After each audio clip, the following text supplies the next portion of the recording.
Now on the History Channel, stories from the pages of time. Stories of triumph and tragedy, adventure and achievement, as we go in search of history.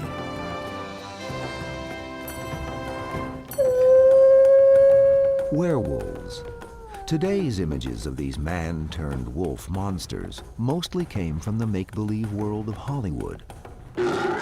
But the ancient Greeks and Romans believed werewolves actually existed and were absolutely deadly.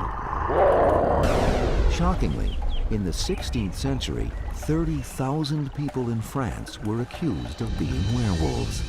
As we go in search of history, we'll discover the beliefs, fears, and hysteria that surround legends of the werewolves. People have always had a macabre fascination with what terrifies them most. Whether it's real-life savagery of serial killers like Jeffrey Dahmer, or imagined monsters like Frankenstein and Dracula, humans are irresistibly drawn to these horrifying subjects. One of the most ancient and enduring is the werewolf. There were werewolf stories as far back as you find recorded stories. And in all countries, in Greece, in Middle Europe, in Asia, they're everywhere. At the dawn of civilization, there was little that separated man from beast. People then thought humans could revert to animals, a belief called shape-shifting. Virtually every society, primitive societies and so forth, have stories and beliefs about transformation from animal to human form and vice versa. You go back, even on the cave paintings, you have pictures of what appear to be half man, half stag. All civilization has probably been a story of, keeping certain impulses and emotions and urges in check, and most of these are the more primitive instincts, the animal instincts. So ever since man started becoming civilized, the werewolf has been lurking somewhere back there in the shadow. Not so much in the shadows that the werewolf wasn't noted by the ancient Greek and father of history, Herodotus. In the 5th century BC, he reported in his travels of a shape-shifting people known as Neurians. Each Neurian changes himself once a year into the form of a wolf, and he continues in that form for several days, after which he resumes his former shape. You find very strong werewolf myths among the Greeks, among the Romans. I mean, you got Roman werewolf stories which sound like they were, they were produced by Hollywood last week. One of these stories came from a Roman satirist named Petronius. He was among the first to chronicle an enduring connection between werewolves and a full moon. Petronius wrote of a man who, on a night lit by a full moon, went to visit his mistress.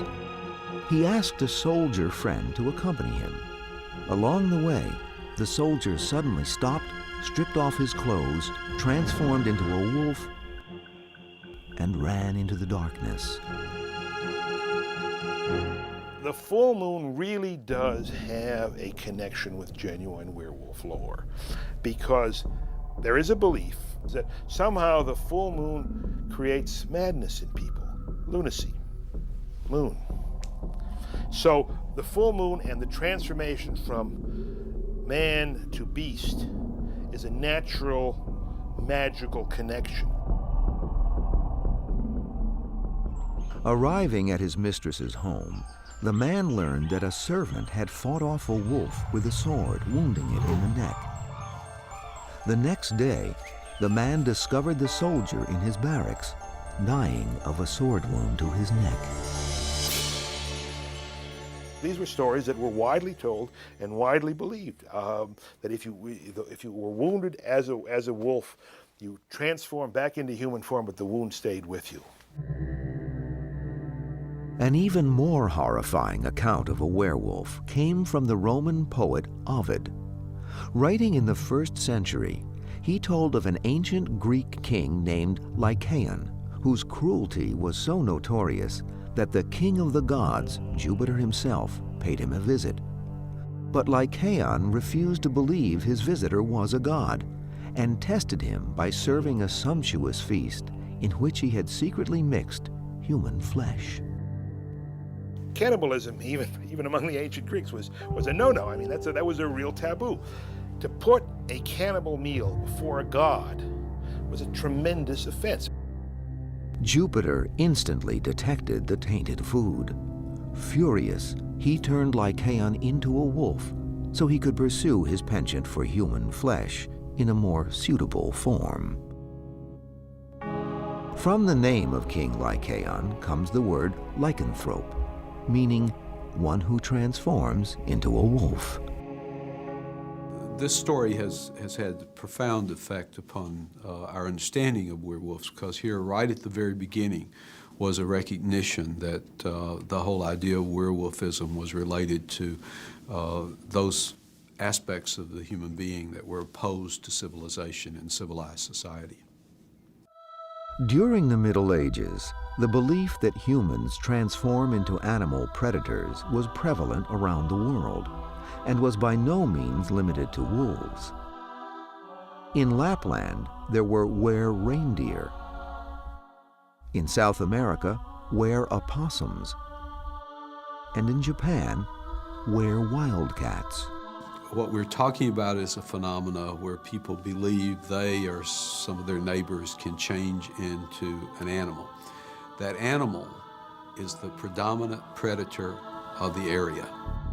People then believed that donning the skin or pelt of an animal was one way to become that animal. Vikings made this belief a part of their military arsenal by getting into bear skins before battle. This practice contributed to their reputation for being absolutely fearless and maniacal warriors. They were called barsark, a term that survives today as the word berserk. What the word really means in the ancient language is the men in bear shirts. What the berserkers would do is they put on these bearskin shirts and feel that they had been in some way magically imbued with the courage, the strength, the ferocity of a bear. They were very much feared, and they were known to be completely out of, they were out of control. They were no longer human. Throughout medieval Europe, however, it was the wolf that was most feared. As the largest carnivore in the area, it was thought to be the most dangerous predator people might encounter.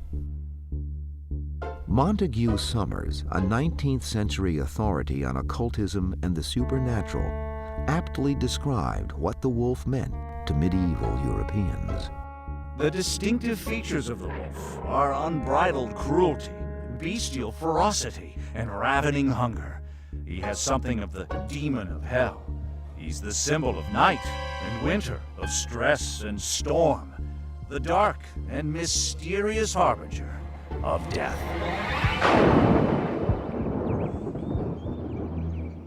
Cautionary stories about wolves were widely repeated, especially to the most vulnerable part of the population, children. One of the most famous of these is Little Red Riding Hood. Oh, Grandma, what big teeth you have! The better to eat you with, my dear. But it is a very, very sinister story, and it's clearly a werewolf story, because here you've got the little girl, and here you've got the wolf dressed up like grandmother. You have the wolf talking to Little Red Riding Hood. This is no ordinary wolf. Clearly, this is a werewolf. As we go in search of history, werewolf hysteria sweeps through Europe. In the 16th and 17th centuries, Europe was a hotbed of werewolf activity. It was a tumultuous time, racked with irrational fears, superstition, and sweeping religious change. During the height of the Middle Ages, particularly as the Reformation was about to begin, the great struggle against witchcraft, the burning times, began to occur. And right on the heels of the struggle against witchcraft, a new struggle with werewolfism began. And all of a sudden there was this new wave of belief that werewolves and witches all existed and that they were all having a supernatural and negative impact upon society.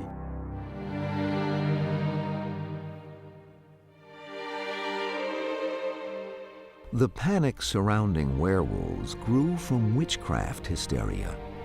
From 1300 to 1700, thousands of people were brought to trial on charges of witchcraft. The accusations, human sacrifice, cannibalism, and sexual license, came primarily from peasants, and the accused were almost exclusively peasants as well.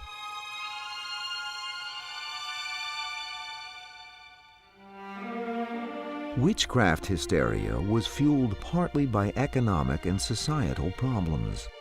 Poverty, disease, crime, and famine commonly plagued Europe. Peasants, no matter how hard they worked, ended up with less. With almost no way to climb out of the bottom, many peasants blamed their poverty and other troubles on the witchery of their neighbors. So other peasants became scapegoats for incurable social ills. People really are on the brink. That's when misfortune hits them. And it's all part of a society purging itself violently and horrifically when it's under extreme emotional and physical pressure.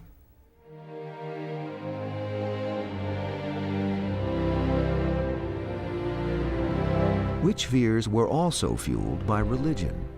Then the Catholic Church was the dominant force in people's lives.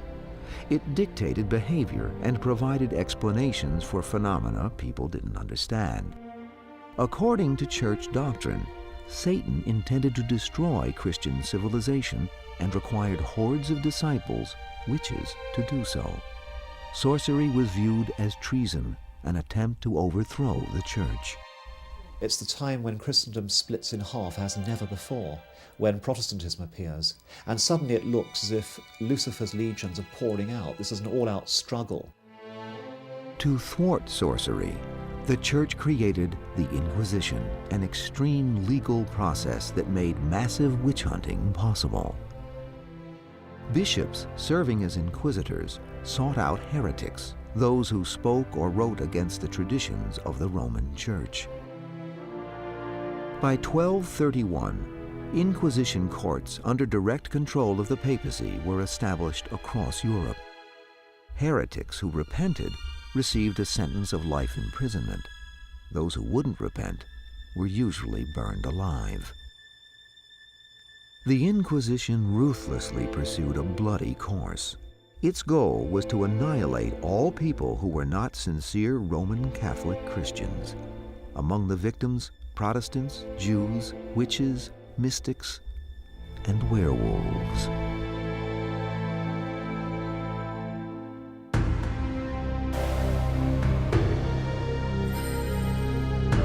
Werewolfism, or lycanthropy, was considered a form of witchcraft. Both involved a pact with the devil, heresy. People all around were afraid that strange, magical things were happening to other people and against them. Once a hysteria begins, it tends to spread. So that when a really gruesome crime was met up with, werewolves were immediately suspected. By the 16th century, the secular courts had adopted Inquisition procedures to protect society from witches and werewolves. In 1532, judicial torture became the legal means to determine malevolent witchcraft and lycanthropy. You can't actually prove the crime materially. You can't prove that somebody cast a spell at a particular moment. So the only sure way of obtaining a verdict is a confession. And once you've got that idea into your head, the best way of obtaining a confession is to apply force. Inquisitors, hearing these confessions and finding it hard to contemplate the inhuman and sadistic horrors of the crimes enumerated, preferred to think of them as having been committed by a true monster, half man, half wolf, in league with the devil. In France, the term for werewolf was loup-garou, and suddenly in the early 1500s, werewolves began to appear there in epidemic proportions. According to legend, they could be easily identified. You've got eyebrows that meet together. Good sign of a werewolf. Werewolves have hair growing on their palms. Of course, they shave, but they have very rough palms then. So the rough palms are a sign of a werewolf. Anybody in 16th century France who lived off alone, isolated from other people, who was unkempt, who behaved in a wild, strange, or disagreeable manner, might easily be thought of as a werewolf.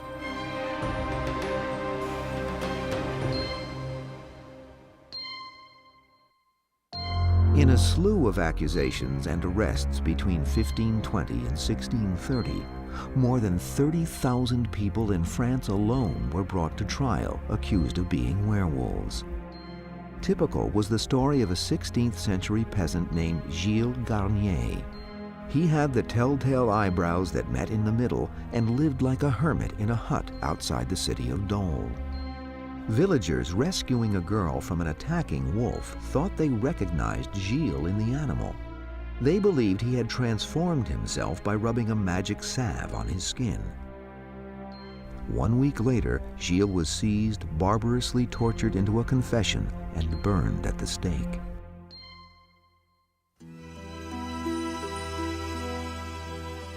But the victims of werewolf hunts were by no means limited to men. One famous account of a she-wolf came from central France.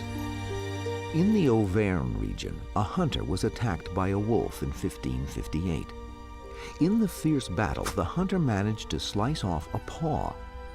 Putting the severed limb in his pouch, he stopped by a nobleman's chateau to relate his adventure. But when he pulled out the paw, he found the slender hand of a woman with a gold wedding band on one finger. Recognizing the ring, the nobleman raced upstairs and found his wife bandaging the bloody stump of her arm. She confessed to being a werewolf and was burned at the stake. Confessions, however, were of doubtful authenticity because of the interrogation process. Then they sort of, boil people in oil and put them, tortured them with hot pincers. And you'd be surprised how quickly somebody's going to confess to being a werewolf or a witch under those circumstances.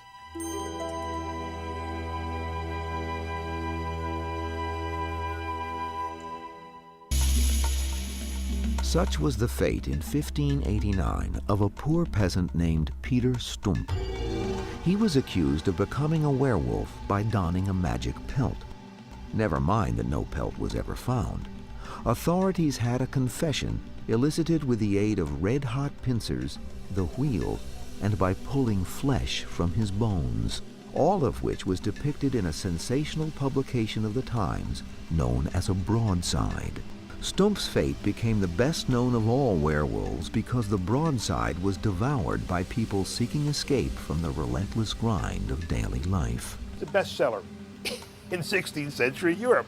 I mean, people loved that sort of stuff. They still do today. But this was supposed to be real. I mean, these broadsides were the National Enquirers of their day. One werewolf trial in 1604 made legal history with an unprecedented incident of compassion. The defendant was Jean Grenier, a 14-year-old shepherd from the Bordeaux region of France. He was a slow-witted boy. Today he would be termed mentally disabled, given to roaming the countryside. When a witness testified that she had seen him put on a magic pelt and turn into a wolf, he was arrested.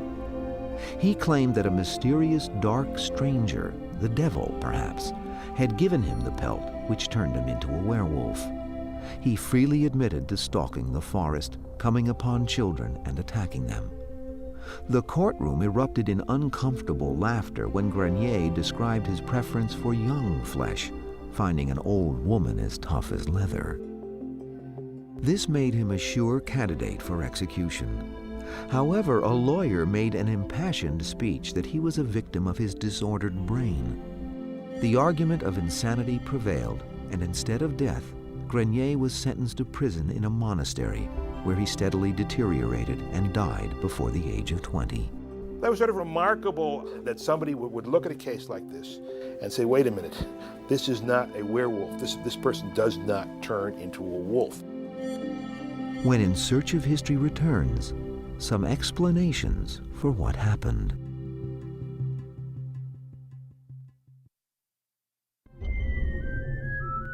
As early as the 2nd century AD, Roman doctors astonishingly recognized werewolfism as a psychological disease, a form of depression. But the treatment seemed as bad as a werewolf attack, the opening of a vein and letting of blood. While the cure was barbaric, the diagnosis was quite perceptive. Today, psychiatrists have a name for the mental illness in which a person believes he or she actually changes into a wolf, lycanthropy. Such a person may even howl, crave raw meat, or run around on all fours during an attack of this sickness. There are now enough cases that we can begin to look at them and see that there are people who have these grand delusions that they can change and do change into different animals, and that when they get into that delusion, they even act out the part and do things that we think of as being associated with the animals. By the mid-17th century, people had begun to realize that those who proclaimed themselves to be wolves were instead insane. Many victims were sent off to monasteries rather than being burned at the stake. A few imagined werewolves were not insane, though. They might have been under the influence of drugs. Ointments were often concocted by so-called witches to treat the illnesses of peasant folk. Into a cauldron went plants and herbs such as poppy seeds from opium, aconite or wolfbane, which slows down the heart, and belladonna, a poisonous plant also known as deadly nightshade. When rubbed into the skin, this magic salve entered the bloodstream and induced mental confusion, wild excitement, and delirium. Thinking one had become a werewolf would not be out of the question. Another possible hallucinogen occurred in rye bread, a staple of the European peasants' diet in the Middle Ages. When winters were extremely cold, a fungus called ergot infected the rye. The bread could induce LSD-type hallucinations, such as seeing a werewolf or being one. Suddenly, a perfectly normal person became wild, mad, bestial, whatever. It affects the brain. People go quite nuts. They run around and act crazy. And there have been murders, berserk situations that have been attributed to people eating this poison. Reports of villagers frightened by the sight of a ragged human running through the forest fueled fears of werewolves. But the culprit was often just a hermit. And there were a few cases of feral or wild children who, after being lost or abandoned, had learned forest survival skills. Amala and Kamala were among 16 children supposedly raised by wolves who were found in India between 1843 and 1933. When the girls were removed from a wolf lair in 1920, they walked on all fours, ate nothing but raw meat, and howled to escape captivity. Amala died within 1 year at the age of about 2.5. Kamala died 9 years later at age 17. Perhaps the most famous feral child was Victor of Aveyron, whose story was told in the 1969 François Truffaut film, The Wild Child. In 1797, French villagers became frightened by a mysterious wild man seen running through the woods. 3 years later, a naked 12-year-old boy was captured. He was covered with cuts and bruises and terrified of humans. And he preferred to eat nuts and berries to when he prepared food. Victor lived to the age of 40, but never learned to speak. Another explanation for werewolf sightings could be two medical diseases discovered later.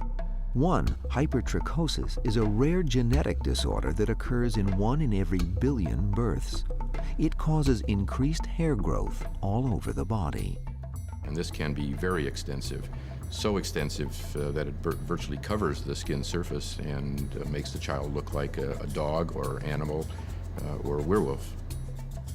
In the 16th century, this disease was observed in Peter Gonzalez and his children. There are these wonderful drawings of the people with these furry faces, looking, by the way, very much like the Lon Chaney Jr. makeup. During the Middle Ages, such people could have easily been mistaken for werewolves. Seeing these pictures would lead people to believe, oh my, goodness, yes, it's all true. The second disease that may have helped perpetuate the werewolf myth is porphyria. It's an extremely rare form of a genetic blood disorder first recognized early in the 20th century. In some severe cases, patients are so sensitive to sunlight that prolonged exposure could result in the loss of tissue from the extremities, face, and head. Somebody like this might tend to come out late at night. If they had a lot of damage to their tissues, their hands particularly, their hands might be sort of, tend to hold their hands in a clawed up position. If the tissue was lost from their lips, their teeth would be more exposed. And there would be this brownish color which people might associate with blood, plus this slight amount of extra hair growth, particularly around the temples. Some experts dispute the scientific and medical data, saying they are insufficient explanations for the broad-based, pervasive belief in werewolves during the 16th and 17th centuries. Werewolf beliefs are not just in a few places where LSD might have gotten into the food supply. Werewolves are not just in a few places where there might have been outbreaks or family traditions of porphyria. It's a much larger phenomena than that. The werewolf mythos has come down to us through the ages, basically as a myth about our inner nature. The animal side of us, as we like to think about it, as opposed to the spiritual side. It has a certain amount of appeal because we are animals, after all. I think it's a mistake to go look for rational explanations, because on some level it's not. People have always been fascinated with the blurred boundary, between human beings and animals, especially of the fear of the beast within. When In Search of History returns, Hollywood creates the ultimate werewolf saga. Despite a lineage that dates back to ancient times, most of what is familiar today about werewolves comes from the 1941 movie, The Wolfman. Whoever is bitten by a werewolf and lives becomes a werewolf himself. Starring Lon Chaney Jr. as the werewolf, the monster is instantly recognizable. Universal's The Wolfman was the premier horror icon of the 1940s. It was the first really original, monster that had come down the pike for a long time. The Wolfman is a great, great film. What The Werewolf lacks is a great novel. And that's perhaps why the werewolf is not quite as popular as the vampire or the Frankenstein monster or Dr. Jekyll and Mr. Hyde. There are a lot of very fine werewolf stories, but there's nothing to match Dracula, nothing to match Mary Shelley's Frankenstein. Typical of the literary attempts was an 1846 Victorian potboiler by G.W.M. Reynolds, Wagner the Werewolf. It was serialized a chapter at a time in the pulp magazines of the day that were known as penny dreadfuls. It's sort of rolling Victorian prose, the werewolf snatching off the golden-haired, violet-eyed child, the mother screaming, and all of this kind of stuff, which was meant to thrill the working men and shop girls of 19th century England.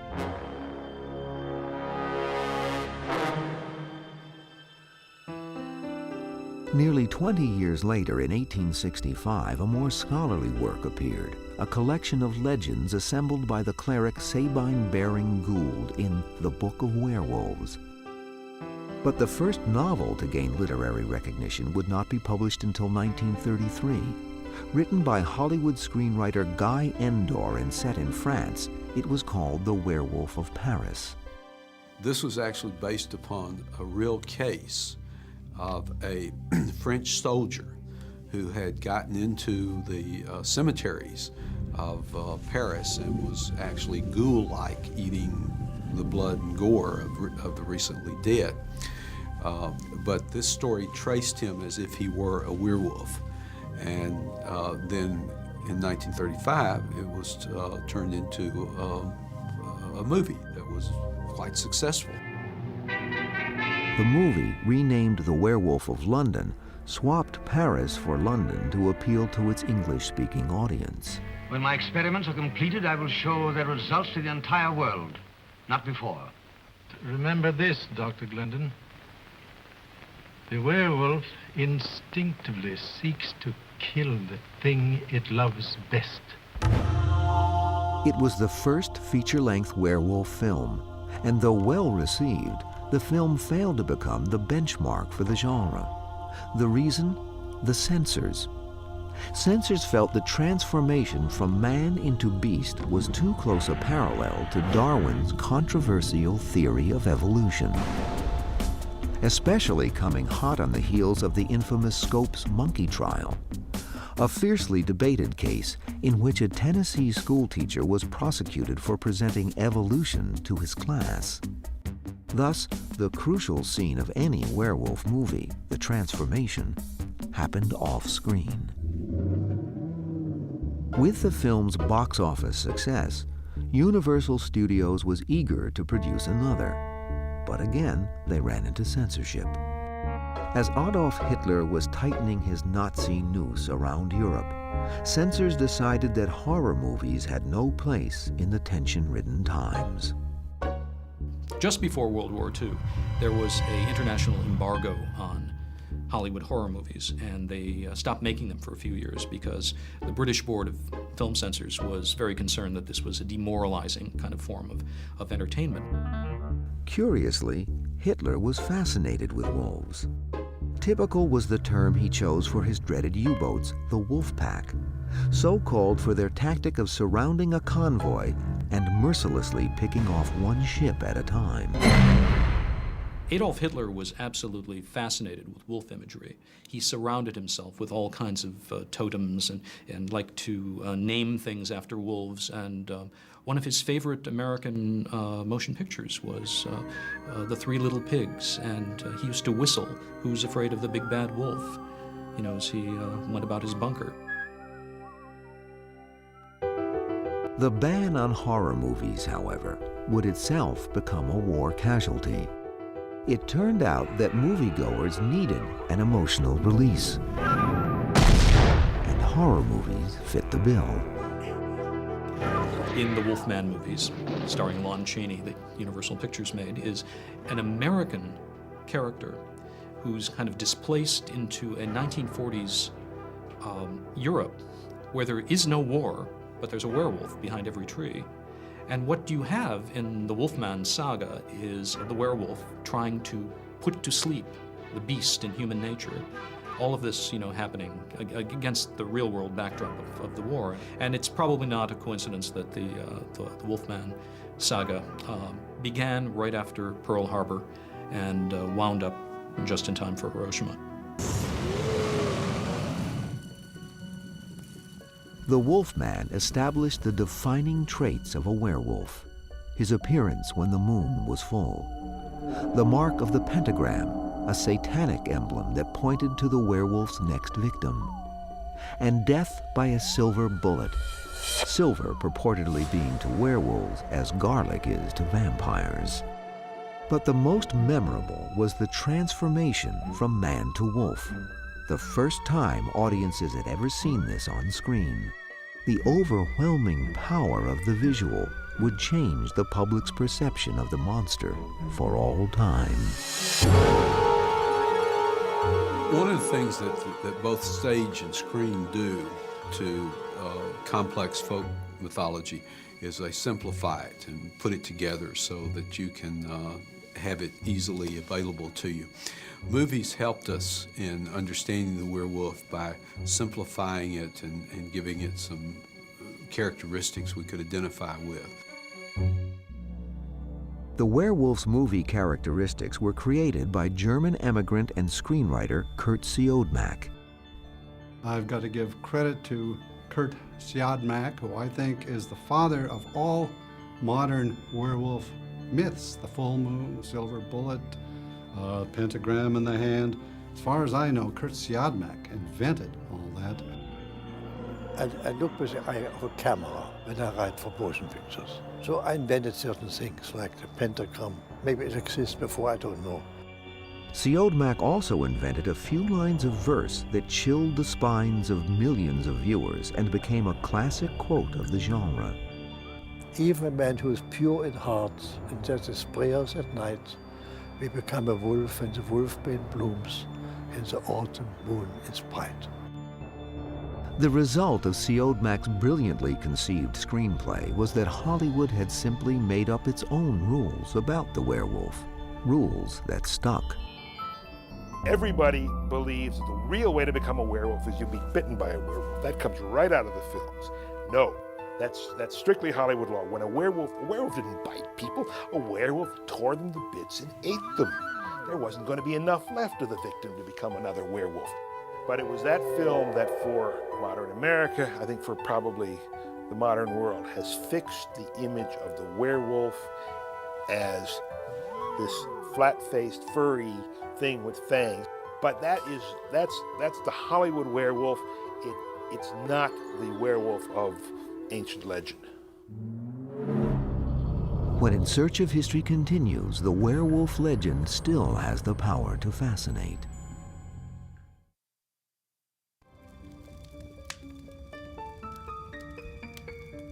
Despite all that's known about werewolves, from ancient legends and myths to scientific and medical explanations, the animal continues to instill intense debate. Conservationist groups fight for the right of the wolf to exist, believing he symbolizes all that is wild and free in nature. Others would prefer wolves be eradicated completely, seeing them as dangerous and destructive predators. Humans' uneasy relationship with the wolf continues. Man has a beast inside him, and there's this sort of secret desire to change into one and lose all the civilized restraints. The more civilized we are, the more we need to at least fantasize about no longer being civilized. Such fantasies became widespread when the old werewolf films were released on television in the 1950s. Children began to develop an affinity with the scary creature. It wasn't until the films were released to television and were really available to the public to see, and the kids started getting their hands on them, they adopted them. Because at 12 years old, monsters, you latch onto that because they're not understood any more than you are. They have a tough time dealing with their environments, just like you do. But they can fight back, and you fantasize through those characters.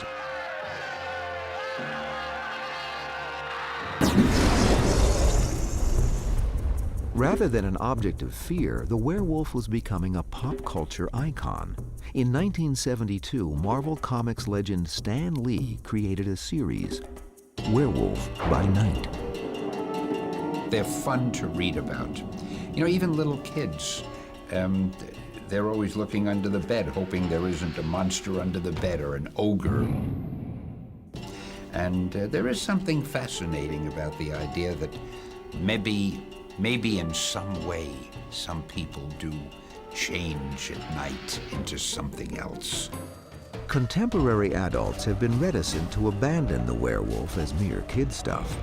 Gary Brandner's best-selling 1977 novel The Howling, about a contemporary coven of werewolves, became a cult classic in part by focusing on the werewolf's raw sexuality and lust. The face of the wolf was only an inch from his own. Its breath hot and damp hissed in his ear. The glistening teeth, as long as two of his finger joints, snapped at the air and moved closer to his throat. Part of the joy of being a werewolf is that you can go out and jump any lady werewolf you want to, and no one's going to look funny at you. It's the freedom to be as sexy and lustful as you want to.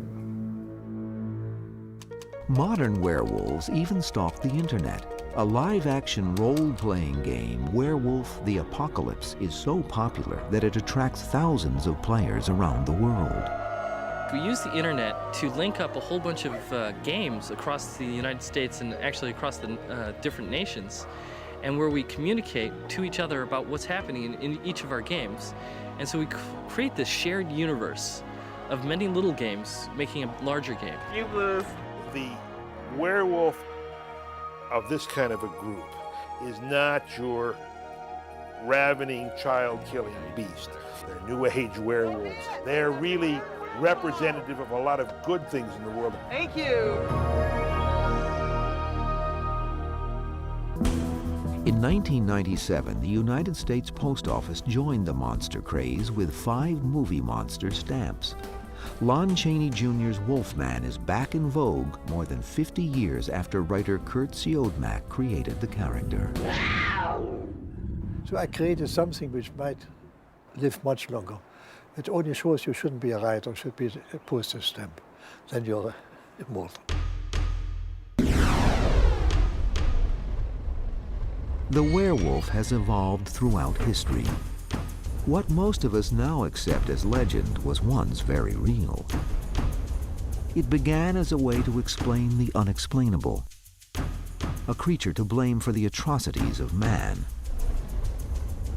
and a symbol of the sexuality and power that many humans envied but could not attain.